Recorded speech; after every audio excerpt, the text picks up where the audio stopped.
Jadi yang meletakkan sekarang adik-adik faham sesuatu, hakikatnya adalah Allah. Okay.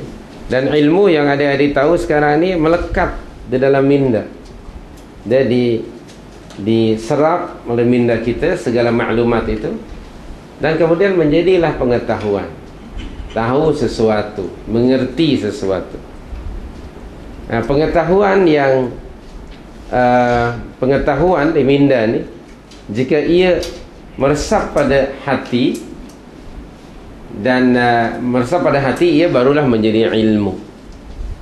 Oleh itu Allah di dalam Al-Quran selalu menggunakan allama atau ilmu rutubnya.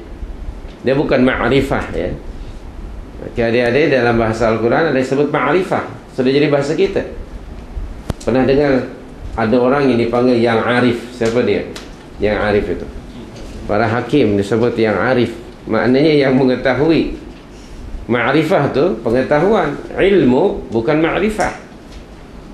Jadi tidak setiap ma'rifah, pengetahuan itu menjadi ilmu, tapi ilmu adalah ma'rifah.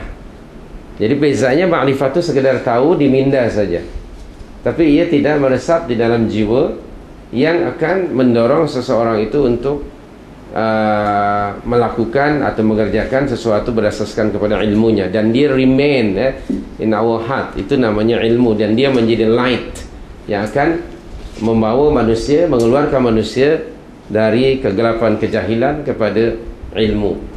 Oleh itu antara ilmu dengan ma'rifah sebenarnya berbeza, ya. Ada orang yang tahu tapi belum tentu dia tunduk dan patuh. Bagaimana umpamanya sebagai satu contoh, ya adik-adik, ya, pernah dengar barangkali ada orang-orang Yahudi, orang Kristian, ya, yang Allah bagi tahu kepada kita dalam surah Al-Baqarah 146 itu. Dalam surah kedua ayat 146.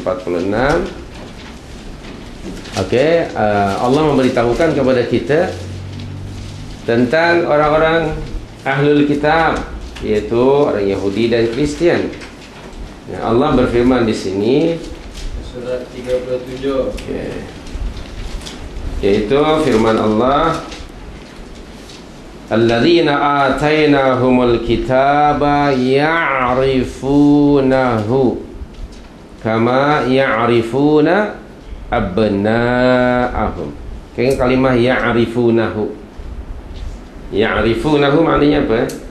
Mereka mengenal Muhammad, mengetahui Muhammad. Tahu, mengenal tu maknanya tahulah. Mengenali Muhammad tapi mereka tidak beriman. Itu kalimah ma'rifah. Itu hanya untuk membezakan antara pengetahuan dengan ilmu. Okay, belum tentu orang yang punya pengetahuan ia menerima kebenaran. Tetapi orang yang alim pasti dia arif. Tapi tidak semua orang yang arif itu alim. Tapi pengetahuan hanya di minda. Ilmu dia meresap dalam jiwa seseorang dan ia menjadi nur, menjadi cahaya.